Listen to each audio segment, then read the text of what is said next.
I would like never to talk about it again on one sense. On the other hand, I find it fascinating, both politically and psychologically, and I'm pretty good at telling you what's going to happen next. My favourite Brexit conversations these days are probably the ones to which I don't have good answers. So between 2016 and 2021, I was the worst kind of know-it-all on Brexit. I was, and the worst kind of know-it-all is, of course, a know-it-all who really does know it all, not just someone who thinks they know it all, but someone who is routinely, regularly and repeatedly proved to be right about absolutely everything. But there's no particular pleasure in it. It's like being a weather forecaster, correctly predicting absolutely awful weather. You have to live in the awful weather. You don't get a free pass from a hurricane simply because you were the person who said that the hurricane was coming or described in perfect detail the scientific composition or the circumstances in which the hurricane would occur. So, I mean, here is a prediction for what it's worth about what is going to happen next rhetorically or journalistically. I think that soon it will unhitch itself, depending partly on what happens in the next general election and partly on, which is not a foregone conclusion, whatever people may tell you. But there is, I mean, depending partly on what happens in the next general election, what the Conservatives do to probably recover after a defeat will have a huge impact on what I'm about to predict, which is why I'm not putting it on the list of things that I would call definitive. But I think you're going to have shortly a recognition that people who want to burn more stuff, I think, have I heard Farage whining about we haven't diverged enough without, as ever, explaining what that means? Why is he still here, by the way? Has anyone asked him? He said Brexit was a failure a couple of weeks ago, and he said a couple of years ago that if Brexit was a failure, he'd leave the country. It's almost as if you can't trust a word the man ever says. I think there's a Financial Conduct Authority report coming out in the next few days that absolutely blows apart any claims of people being debanked because of their political opinions, but I'll wait until I see the report before we examine that any further. You have people who just want to burn more stuff down. This is really scary, right? Scary, I think is the right word. Not so much in the context of we should diverge more, because that is now shouting into the ether. Diverge from what? Diverge to what?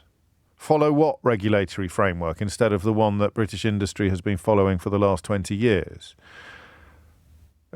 Impose what rules that we would have to obey in order to export into territories that we don't currently export into already? Why would you want to lower the standards of products being... So when people say we should diverge more, I want you to understand this, actually. This I am going to put under things that you know it all territory. People who are saying diverge more are the most dishonest grifters in the Brexit debate, because they can't really tell you what they want to diverge from, except things that you wouldn't want to diverge from, which is why they can't tell you. So we want fewer protections for workers. We want fewer penalties in place for corporate malfeasance. We want rich wealth, capital, call it what you will, to have even less restrictions on what it can and can't do. So that's what they mean by diverge. And it doesn't really make any sense, except perhaps in the sort of upper echelons of the hedge fund universe. The problem, the other part of that constituency, the people who just want to carry on burning stuff, are turning their attention next, as you know, to the European Convention on Human Rights, one of Winston Churchill's proudest legacies. And they can't help themselves. It's almost like an arsonist with a psychological problem, as opposed to, you know, just a rational desire to start fires, if there is such a thing. They can't actually help themselves.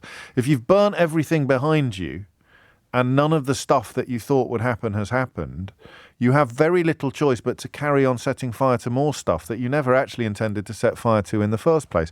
The mad thing about Brexit is not the failure of the things to get better, not the failure of the improvements that were promised to arrive, the benefits that were described to arrive. It's the measurable decline that has instead occurred. You know, the things that have got worse, obviously worse, whether you're talking about musicians touring or whether you're talking about the difficulties of exporting or whether you're talking about the fact that it's still not finished. We still haven't got the measures and checks in place at our ports that will have to be imposed upon goods coming into this country. And when they are imposed, everything gets even worse. There are no benefits. Everybody knows that now.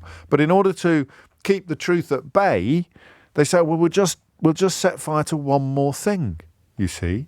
So I think there's a diverging strand there. The people that are more or less on the same bandwagon are just parting company slightly. You've got the arsonists and then you've got the idiots. There's a lot of crossover, but the people saying we must diverge more don't know what they're talking about, but they know that their constituency, the people that they've been lying to for decades in some cases, don't stop to ask what they mean. You know, it's like take back control. Don't stop to ask what they mean. We must diverge more. Don't stop to ask what they mean. Just say, yeah, we must diverge more. Yeah, I'm Billy Bunch of Numbers on Twitter with a bulldog avatar, and I believe we must diverge more. Hashtag back Boris. Hashtag never Rishi. Hashtag... And then you've got the slightly more politically successful individuals, people who've actually got jobs in politics, and they will now start talking about the need to set fire to more stuff. What else is there? Is there anything else on that list? The European Convention on Human Rights? We just set fire to more stuff. Set fire to it. And then everything will be all right. Yeah, but you've already burnt loads of stuff and everything's awful. More fire. We need fewer rules governing what can be pumped into our rivers. We need to get rid of the rules that require house builders to actually provide some sort of environmental protections against water. We've already done that. Michael Gove did that. Oh, okay. So burn it. And that passes for political ideology in a Tufton Street flavoured universe. I bet you don't know what question I'm going to ask yet, do you? And for once, I actually do. So you know that things are moving again when the Daily Mail goes for a headline. So the Daily Mail has been publishing columnists now for the best part of 2 or 3 months complaining about broken Britain. They're on my payroll, actually. They're all secretly mustering interest in my imminent volume. It's out in 6 weeks, How They Broke Britain. One thing I was not expecting to happen, I have to be honest with you, when I even finished it not long ago, was the Daily Mail columnists, particularly the one that used to be married to Michael Gove, queuing up to announce that Britain is actually broken. And not just the Daily Mail columnists, a lot of Brexity people, a lot of Telegraph types. Britain is broken. Of course, they're not blaming it on the things that they've done to break Britain. They're blaming it on Liz Truss gave us a masterclass in what they're blaming it on yesterday. They're blaming it on the moonlight. They're blaming it on the sunshine. They're blaming it on the Bank of England. And they're blaming it on the boogie. Oh, and the Labour Party and the media and the BBC. Blaming it on everything, really, under the sun, except the people whose fingerprints are actually all over the unfolding disaster. So you know things are moving when you get this. Proof you can't trust Starmer on Brexit. OK, what they're scared about now, these pearl-clutching ninnies. As Sir Keir vows to rewrite deal with EU ahead of meeting with Macron today, Tories warn he'll surrender hard-won sovereignty. So 2 things occur to me. The first, some idiot Tory saying wibble, wibble, wibble, wobble, wibble is not actually proof of anything. A Tory saying he's taking away a sovereignty is not proof that you can't trust Starmer on Brexit. Because the reason why they know that Keir Starmer would like to rewrite our deal with the EU is because Keir Starmer has told them that he would like to rewrite our deal with the EU. Oh, you can't trust him. He wants to rewrite our deal with the EU. How do you know that? He told us. That's not untrustworthy behaviour. If I say to you, I'm going to go to Pret-a-Manger for my lunch, and then you find me in Pret-a-Manger eating my lunch, you can't march up to me and say, that's why I don't trust you, sitting in Pret-a-Manger, eating your lunch. That's why I don't trust you, O'Brien. Yeah. I said, I told you I was going to... How did you know I was going to be here? Well, I heard it on the radio earlier. But how can you not trust me? This is reasons to trust... All right, so that's reason number 1. Reason number 2 is the sheer madness of simultaneously complaining about what's happened and complaining about somebody at least publicly announcing he'd quite like to make things better.